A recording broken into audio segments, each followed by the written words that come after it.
Game changer movie flop అవ్వడానికి కారణం ఏంది? రామ్ చరణ్ గారికి ఫ్లాప్ రావడానికి రీజన్ ఏంది? ఏముంటుంది భయ్, ఆ మాత్రం తెలియదు. ఆ స్టోరీ లేదా ఆడ బొక్క. సినిమాలో పెద్ద పెద్ద స్టార్లు ఉన్నారా, పెద్ద పెద్ద డైరెక్టర్లు ఉన్నారా అనేది ముఖ్యం కాదు. సినిమాలో స్టోరీ లైన్ గుద్దలో దమ్ముందా లేదా అనేది మ్యాటర్, అది పాయింట్ అది. కాకపోతే ఇక్కడ సినిమాలో స్టోరీ లైన్లో అసలు దమ్ము లేదు. కాకపోతే సినిమా చూడడానికి మెయిన్ రీజన్స్ ఏంటంటే చాలామంది ఈ మన డైరెక్టర్ శంకర్ గారు, రామ్ చరణ్ గారిని చూసి వెళ్తున్నారు తప్పితే ఏం లేదు. డొల్ల సినిమా మొత్తం డొల్ల. ఏదో 3 సంవత్సరాల నుంచి తీస్తూ ఉన్నారు, పెద్ద హైప్ ఇచ్చిర్రు సో అని చెప్పేసి చాలామంది దాని కారణంగానైతే కొన్ని కలెక్షన్స్ వచ్చినాయి. అది కూడా లేకపోతే ఇంకేం లేకుండే. అసలు డే 7 కలెక్షన్స్ ఎంత వచ్చింది, మూవీ బడ్జెట్ ఎంత ఉంది? మూవీ బడ్జెట్ వచ్చేసి 450 కోట్లు పెట్టి సినిమా తీసిరంట. మరి నాకేమో అర్థం కావట్లేదు. అందులో 450 కోట్లు పెట్టి తీసిరు 3 సంవత్సరాల తరబడి అంటే ఏమో మరి. ఇప్పుడు దాకా 7 డేస్ కలెక్షన్స్ ఎంత వచ్చింది వరల్డ్ వైడ్గా గ్రాస్ అంటే 186 187 కోట్లు ఏమో వచ్చినాయి. సో ఇంతే. అసలు సినిమాకి కావాల్సింది ఏంటంటే స్టోరీ కావాలి భయ్య, స్టోరీ కావాలి. స్టోరీ లైన్ ఏముందా ఆడ? పిచ్చికాయలు ఏమైనా ఉందా? ఏం లేదు భయ్య.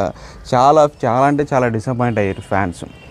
అసలు ఈ సంక్రాంతికి నేను ఏదనుకున్నానంటే నెంబర్ 1గా గేమ్ చేంజర్ ఉంటుంది, తర్వాత మిగతా సినిమాలన్నీ ఉంటాయి. ఈ డాకు మహారాజ్ కావచ్చు, విక్టరీ వెంకటేష్ గారిది సంక్రాంతికి వస్తున్నాం కావచ్చు.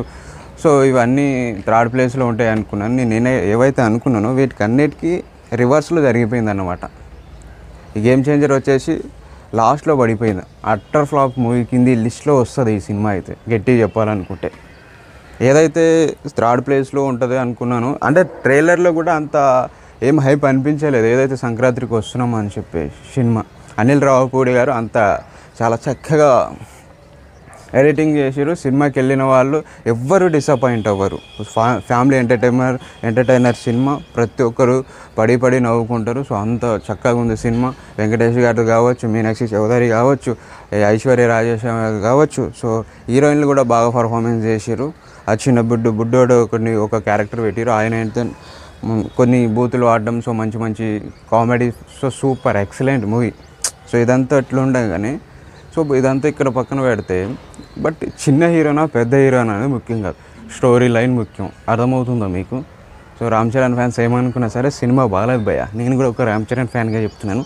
సినిమా బాగాలేదు, బాగుంటే బాగుందని చెప్తాం, బాగాలేకపోతే బాగాలేదని చెప్తాం, దొబ్బితే అని చెప్తాం. కానీ ఈ సినిమా మాత్రం అట్టర్ ఫ్లాప్ భయ్య, నిజంగా చెప్తున్నాను. కాకపోతే మన బేబీ సినిమా ఏదైతే ఉంది తెలుసా, ఆ బేబీ సినిమాకి ఎంత బడ్జెట్? 10 కోట్లు పెడితే 100 కోట్లు గ్రాస్ దొబ్బింది. గట్టిగా వేసుకున్నారుగా, అది ముఖ్యం. చిన్న హీరోయిన్ కూడా చిన్న షార్ట్ ఫిలిం తీసుకునే హీరోయిన్ వైష్ణవి అనే అమ్మాయి హీరోయిన్ పెట్టి నందేవరకొండ. సో వీళ్ళందరూ చిన్న హీరోలు, చిన్న స్టోరీ, చిన్న బడ్జెట్. కాకపోతే స్టోరీ లైన్లో గుద్దలు దమ్ము ఉంది. అర్థమవుతుందా? స్టోరీ లైన్లో దమ్ము ఉంటేనే ఇక్కడ నిలబడతారు. మన దగ్గర ఎంత బలం ఉందనేది కాదు, ఎంత తెలివి ఉన్నది అనేది ముఖ్యం. అర్థమవుతుందా? వీడియో నచ్చితే ఖచ్చితంగా లైక్ చేయండి. పక్కన ఒక గంట ఉంటుంది, దాన్ని గుద్దేసేయండి. సబ్స్క్రైబ్ చేసుకోండి, అసలు మర్చిపోకండి.